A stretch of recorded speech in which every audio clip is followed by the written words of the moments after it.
Peace, family. I'm so proud to announce that Dr. Phil Valentine now has his own metaphysical show monthly on my Patreon channel. The name of the show is Metaphysical Gems, and episode 1 just aired 2 days ago. It's called Sacred Geometry and the Creation of the Universe. To see it, go to patreon.com/blackmagic363 and sign up for a monthly subscription. Dr. Valentine will present advanced metaphysical information every month, once a month. Also, there will be other shows, but family, I'm so proud to have him on board for his own show. I mean, it's a big step forward for me as far as being independent from YouTube and building my own platform. And this is just the beginning, family. Make sure you don't miss out on history, family. The Metaphysical School is now being built. Episode 1, Sacred Geometry and the Creation of the Universe by Dr. Phil Valentine. The name of the show is Metaphysical Gems, and the following is a clip from the first episode, family. So if you enjoyed the first episode, make sure you go ahead to patreon.com/blackmagic363 and sign up. Thanks for your love and support, family. Enjoy. But there are 13 fundamental sigils of sacred geometry, and I've kind of codified them into these amounts here. The flower of, or what I call the flower blossom of life, or what they call the flower of life, but I call it the flower blossom of life. The Om Yantra, the cube of Metatron, the seed of the flower of life, the hexadron of elemental or platonic, the hexahedron of the elemental or platonic solids, the tetrahedron of fire, the isosahedron of water, the octahedron of air, the dodecahedron of spirit and universal purification, the interlaced knot of eternal being, the interlaced triangles of conscious corporeal being, the hamsa of prosperity, health, and happiness, and the torus of the eternal balance of spirit and matter. Now, these are what I've kind of put down for you to do as homework, because you could take each of these categories and go to search to see exactly what the geometric pattern for each of these are represented as by the ancient peoples. And of course, the Europeans have taken a lot of these sciences because, while you've stolen most of the cultures of everyone else and put them into a state of privation, hunger, poverty, and destitution, you have the ability to rifle through the records and get a few people that you would then feed, treat a little better than the rest of them, and have them translate for you, which is essentially what happened and how all of Christianity was born out of the madness and all of the greatest sciences, or what I call the theological and astrotheological sciences. So here you have uh, at least 13 different categories to search, and what they would be, what the meaning of each of them would be as you apply them in your daily life. Okay, go to the next, please, Brother Rich. I want you to get to know this gentleman here. I know it might be a little dark to see, but this is Mahamuni Mahayan, and he was the Dakshinamurti, or the teacher. Okay, now I want you to notice that the brother had serious locks. When Shiva, the god Shiva, is portrayed with dreadlock hair, it is always a depiction of Mahamuni Mahayan. Now, who was Mahamuni Mahayan? Please go to the next, Brother Rich. They called him the God Man.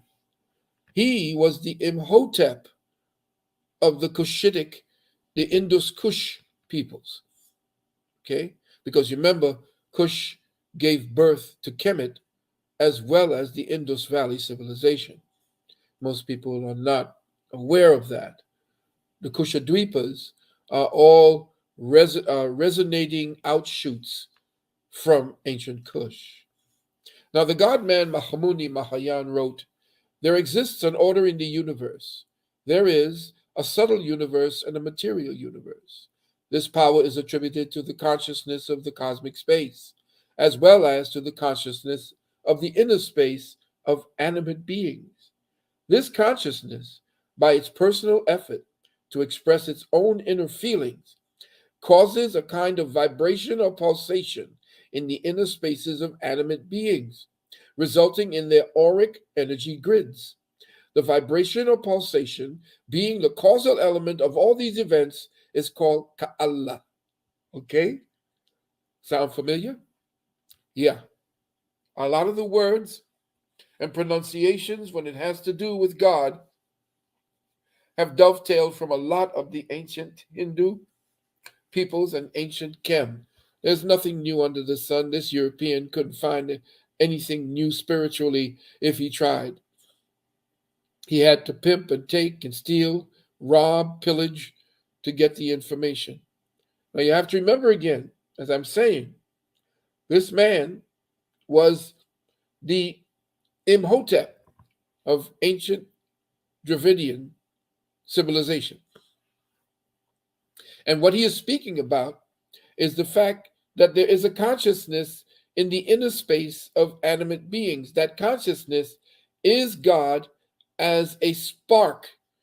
And as I've always said, and you've heard me say, that we are avatars, simply carrying the spark of the One Most High, and the One Most High taking us on as a material suit of the flesh in order to participate in the sensation of itself.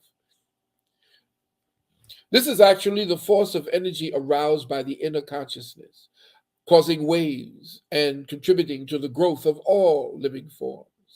This Ka'Allah resides in all living beings. Space is the offshoot of the vibration of primordial energy.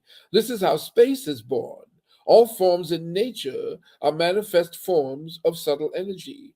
For all to get manifested, the force of Ka'alam, Alam, Ka'alam. The force is Ka'alam. This wave force frequency realm is the creative element of the universe. Let's go to the next, please. Now, I give honor and praise to this gentleman. His name is Dr. V. Ganapati Srabati, and he is the resurrector of the ancient Indus Kush high science called Vastu and Vaastu, the 10,000-year-old science founded by the Dravidian Imhotep named Mahmuni Mahayan or Mamuni Mayan. It is also called the Vaastu Shastra. Today, it is called the Mayonic Sciences.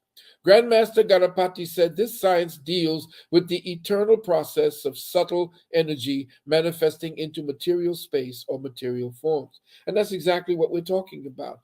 The fact that all things take on form by following geometric patterns set up by the projected image of intention. It is divine intention that projects itself into the medium where creation of its own intention takes shape.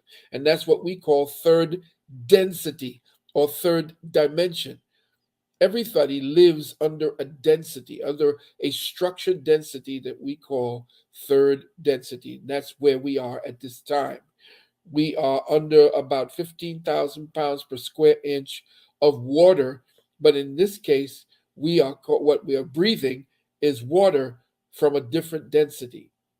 Water takes on a different density to house a different form of life that we call the marina or mariners or the marine animals. Ma being the principle of Mari, which is feminine, which is the mother, which is the waters. Let's go to the next. The first thing we must understand is that life itself is the geometric containment of space, time, light, sound, and elemental energies. To escape the present confines of our third density cellular containment or agreement, we must first decipher how absolute space or pure consciousness condenses to become material form.